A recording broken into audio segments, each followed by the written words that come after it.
Dear students, so today I am going to discuss about acid, base, pH and buffer in this video.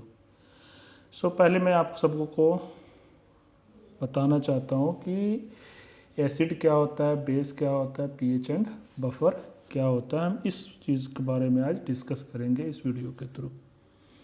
तो आप अभी तक पढ़ते आ रहे होंगे हमेशा से acid, base, pH and buffer, ये नई चीज़ नहीं, लेकिन बहुत इंपॉर्टेंट है। लेकिन हम जो बात करने जा रहे हैं वो जा रहे हैं बायोलॉजिकल सिस्टम्स में इनका क्या रोल है। ओके, सो अगर आप स्लाइड्स पे ही देखेंगे तो यहाँ पे मैंने पीएच बफर का इंडिकेटर लगा रखा है, ठीक है, जो आप देख रहे होगे।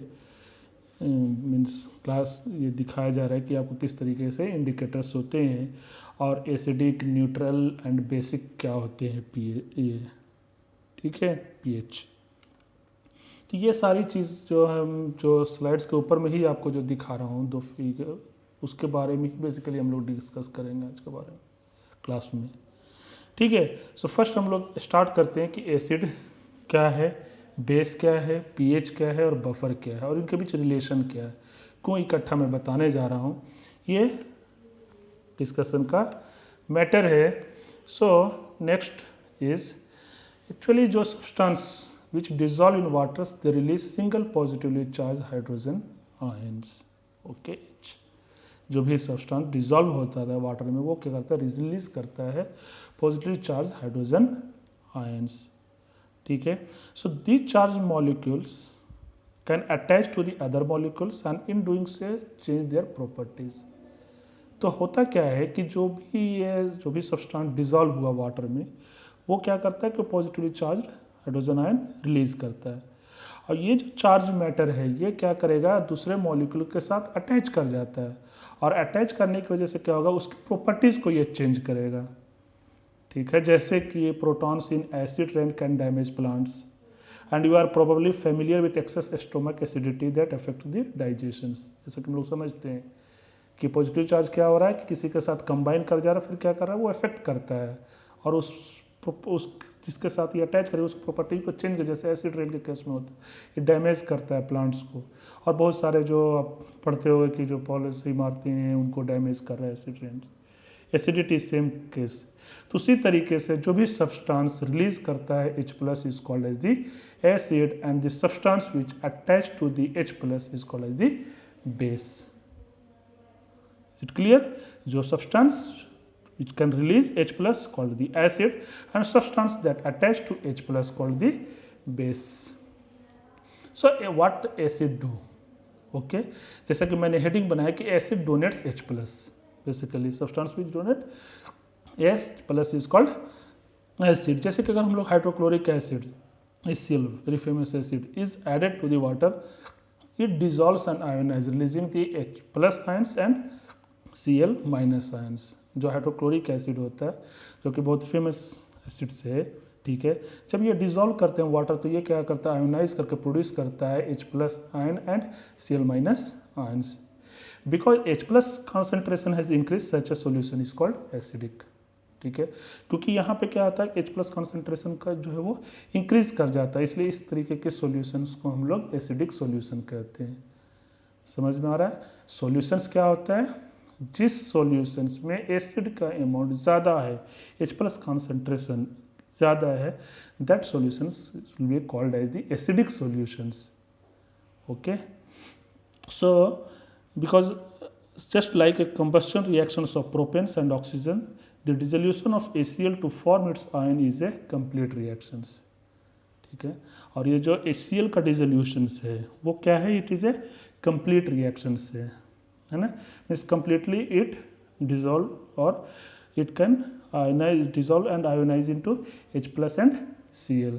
सो इस तरीके के एसिड को हम लोग स्ट्रॉन्ग एसिड कहते हैं, जिसमें कंप्लीट डिसोल्यूशन होता हो, उस तरीके की एसिड को कंप्लीट एसिड कहा जाता है।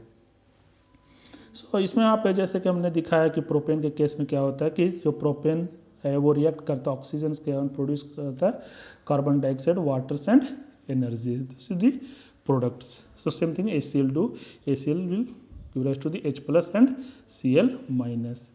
So biologically compound, okay, that contain COOH carboxyl groups are also acids such as acetic acid and pyruvic acid. Okay जैसे कि बायोलॉजिकल कंपाउंड बहुत सारे आप पढ़ते हैं हम लोग कि जैसे जिसमें कि कार्बोक्सिल ग्रुप अटैच है वो भी एसिड है, जैसे कि एसिटिक एसिड है, अपना पायरुविक एसिड है, they are having the carboxyl group. So not all acid dissolve fully in water, for example acetic acid. जैसा कि मैंने बताया आपको कि जो सभी एसिड क्या होते हैं वो कंप्लीटली डिजॉल्व नहीं होते हैं. Okay dissolve fully in waters.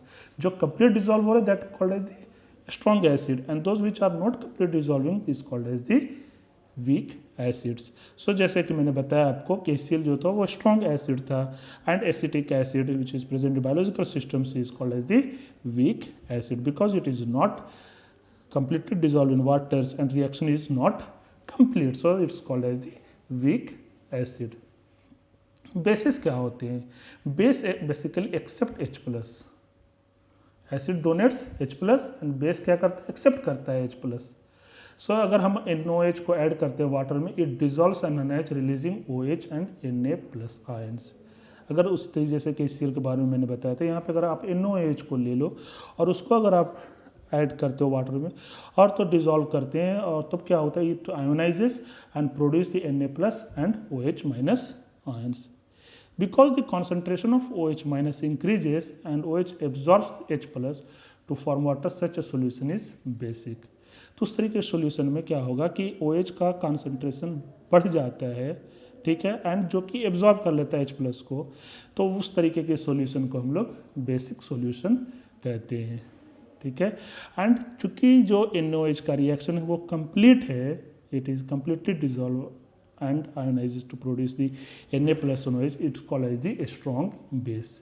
जैसा कि हमने वहाँ पे स्ट्रॉन्ग एसिड और वीक एसिड की बात की, उसी तरीके से स्ट्रॉन्ग बेस और वीक बेस भी होते हैं. तो जहाँ कंप्लीट डिजोल्यूशन हो रहा हो उस बेस को भी हम लोग स्ट्रॉन्ग बेस कहते हैं, जैसे कि NOH. तरीके से bicarbonate ions which can accept an H plus ions and becomes carbonic acids and ammonia, which can accept H plus and becomes the ammonium ion. Okay, तो ये जो बाइकार्बोनेट आयन है, ठीक है, ये क्या है? बायोलॉजिकल एक्टिव बेस है. ठीक है, ये क्या करता है? एक्सेप्ट करता है H प्लस को और ये कन्वर्ट हो जाता है कार्बोनिक एसिड्स में and ammonia can accept H plus and becomes the ammonium ion NH4. So ammonia amino acid group जो है biological molecules can also accept protons, thus acting as the base. इसलिए जो amino group है वो भी क्या करता है? बायोलॉजिकल मॉलिक्यूल्स जो कि एक्सेप्ट करता है प्रोटॉन्स को और एक्ट्स एज ए बेस. अगर हम लोग देखें कि reaction between acid and base में भी रिवर्सिबल.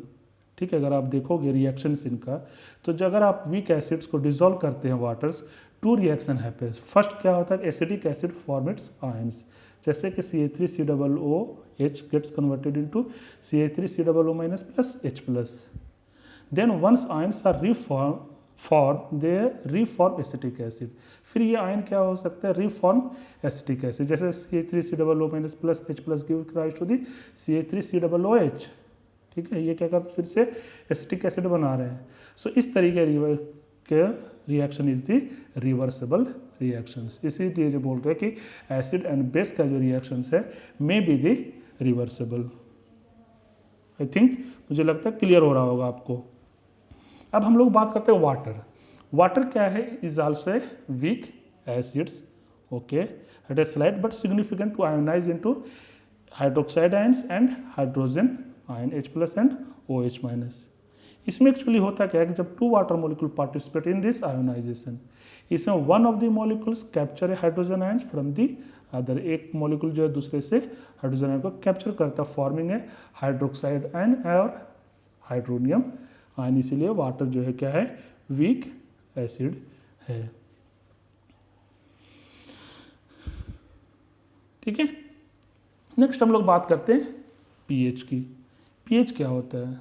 जैसे कि ये ऊपर में ही लिखा हुआ कि pH जो है वो basically it is A measure of hydrogen ion concentration. पहले हमने बताया एसिड क्या होता है, बेस क्या होता है. ठीक है, अब आपको समझ में आएगा कि एसिड और बेस क्या होते हैं और एसिडिक सॉल्यूशंस और बेसिक सॉल्यूशंस क्या होते हैं. ठीक है, अब आता है pH, very important things. PH actually क्या है, ये एक तरीके से measure of hydrogen ion concentration है, यानी कि एक तरीका है जिससे कि आप हाइड्रोजन आयन के कॉन्सेंट्रेशन को मेज़र करते हो कि कितना हाइड्रोजन आयन कॉन्सेंट्रेशन है। यही चीज़ से आप बताते हैं कि सॉल्यूशन इज आइदर एसिडिक और बेसिक। ठीक है, सो इसलिए मैं बताना चाहता हूँ कि जो एसिडिक एंड बेसिक जो है वो सिर्फ सॉल्यूशंस को कहा जाता है, और कैसे ये सॉल्यूशन एसिडिक या बेसिक होगा वो डिपेंड करता है कि कितना कॉन्सेंट्रेशन ऑफ H है एंड कितने कॉन्सेंट्रेशन ऑफ OH है इन दिस सॉल्यूशन। सपोज अगर जिस सॉल्यूशंस में ज़्यादा H प्लस कॉन्सेंट्रेशन होगा मीन्स वो सॉल्यूशन एसिडिक होगा, एंड जिस सॉल्यूशंस में ज़्यादा OH आयन का कॉन्सेंट्रेशन होगा वो बेसिक होगा। सो जो एसिड और बेस जो है वो सिर्फ कंपाउंड को कहा जाता है, समझ रहे? ओके, कंपाउंड्स और ion which releases H plus and OH minus, और जो सॉल्यूशन है उसको एसिडिक या बेसिक सॉल्यूशन कहा जाता है। Is it clear? मुझे लगता है कि आपको क्लियर हुआ होगा। सो जो कंपाउंड और ions can is an acid can donate H plus, जो भी कंपाउंड या आयन जो H प्लस डोनेट कर सकता है उसको हम लोग एसिड कहते हैं, और जो कंपाउंड या आयन एक्सेप्ट करता है H प्लस को उसे बेस कहते हैं।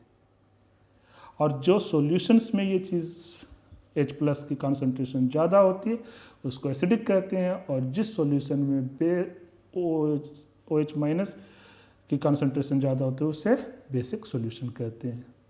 तो सवाल ये आता है कि हम लोग स्पेसिफाई कैसे करेंगे कि कौन सा सॉल्यूशन एसिडिक है या बेसिक है। So it is easier to work with logarithmic of the concentrations because logarithmic compress this range. तो अब हमें जानना पड़ेगा कि कैसे हम लोग सॉल्यूशंस को कैसे कह सकते हो अब कि ये सॉल्यूशन एसिडिक है या बेसिक है। तो उसके लिए जो है ईजी है कि हम लोग काम करें with logarithmic of the concentrations because logarithmic express this range. These H plus concentrations are expressed in terms of the molarity. और अब हम लोग क्या करते हैं, जो हमेशा जो H प्लस कॉन्सेंट्रेशन उसको एक्सप्रेस किया जाता है इन टर्म्स ऑफ मोलारिटी, कितना मोलर H प्लस कॉन्सेंट्रेशन है। एंड मोलारिटी आपको पता है कि number of moles of a substance in A litre of solutions, मतलब कोई भी सब्सटेंस का कितना नंबर ऑफ मोल्स है इन ए लीटर ऑफ सॉल्यूशंस, उसको हम लोग मोलारिटी कहते हैं। जैसे कि कंसंट्रेशन अगर हम लोग प्योर वाटर में देखेंगे H plus is 10⁻⁻⁷ moles per litres. So in 1 molar hydrochloric acid H plus concentration is 1 molar, and in 1 molar sodium hydroxide H plus concentration is 10⁻⁻14 mole. So because its value ranges so widely, H plus concentration itself is an inconvenient quantity to measures, क्योंकि इसका range बहुत काफ़ी होता है, तो इसलिए H plus concentration का इस तरीके से मैनुअली मेजर करना इनकन्वीनियंट है। इसीलिए क्या करते हैं हम लोग कि pH को डिफाइन किया जाता है as a negative logarithmic of hydrogen ion concentration in moles per litre molar concentration में। ठीक है, तो इसलिए pH क्या करता है कि वो क्या करता है कि एक तरीके से डिफाइन किया जाता है, it is a negative logarithms of the hydrogen ion concentrations in moles per litres. कितने moles of hydrogen ion concentration है लीटर में वो डिसाइड करते हैं नेगेटिव लॉगरिथमिक में, that is called pH. So equation for pH is pH equal to minus log 10 H plus concentration. So since H plus concentration of pure water is 10⁻⁻7 mole, so pH क्या हो जाएगा minus log 10⁻⁻7 is equal to -7 और +7, ठीक है, 7 होगा इसका pH। उसी तरह प्रैक्टिकल टर्म्स में अगर हम लोग बात करें कि lower pH means higher H plus concentration और ग्रेटली एसिडिटी। अगर जैसे कि अगर आप बात कर रहे हो कि जितना pH कम होगा, प्रैक्टिकल में हम लोग अगर बात करते हैं तो मीन्स उतना ज़्यादा H प्लस कॉन्सेंट्रेशन है या उसकी उतनी ज़्यादा एसिडिटी है, ठीक है ना। अगर जैसे अगर बात करो कि अगर pH 1 है मीन्स वो जो है सोल्यूशन का एसिडिक बहुत ज़्यादा एसिडिक है, ठीक है। सो इस तरीके से 1 molar HCl H plus concentration is 1 molar, so the pH is negative log 1 minus log 100 और 0। अगर उस तरह pH of 1 molar negative is a negative logarithms of the 10⁻⁻14 और 14, ठीक है। सो इस तरीके से पीएच होता है। तो जैसा कि आप लोग को पता है कि जो pH 7 है उसको हम लोग न्यूट्रल कहते हैं, और pH 7 से नीचे की तरफ कह सकते हो आप, जैसे कि 6, 5, 4, 3, 2, 1, ये सारे क्या है, ये एसिडिक होते हैं।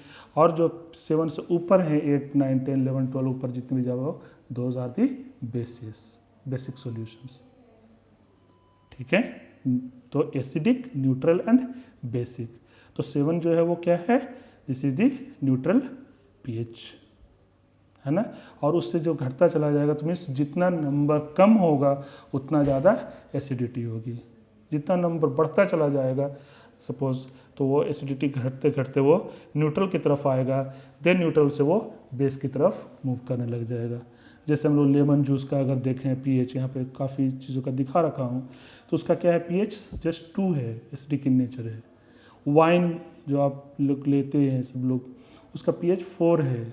रेन वाटर का पीएच 5.5 है। ह्यूमन ब्लड का पीएच 7.4 और 5 है। जैसे बेकिंग सोडा, ये जो है बेसिक में 8.5। ठीक है, डिटर्जेंट जो हम लोग सोडा यूज़ करते हैं, ठीक है, कपड़े धोने के लिए, those are having pH of 10.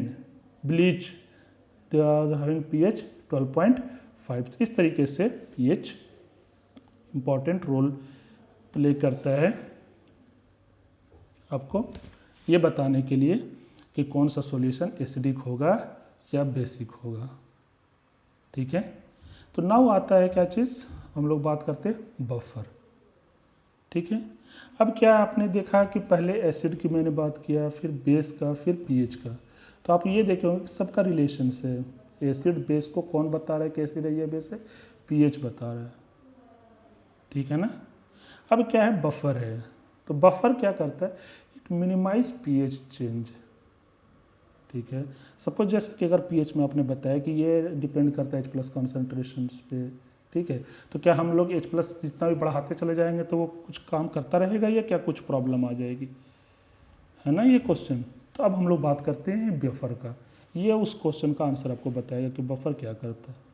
तो इसीलिए जो बता रहा हूँ कि बफर्स मिनिमाइज पीएच चेंज, है ना। ये क्या करता है कि मिनिमाइज करता है। ऐसा नहीं कि आप एसिड डालते जाओ तो बढ़ता चला जाएगा, बढ़ता चला जाएगा।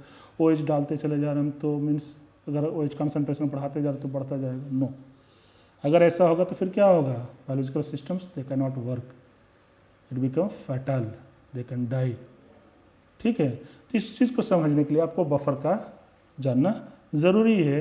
सो the earliest form of the life live in and have adopted to solution with extreme of the pH. ठीक है, so however most organism control the pH of the separate compartment within their cell.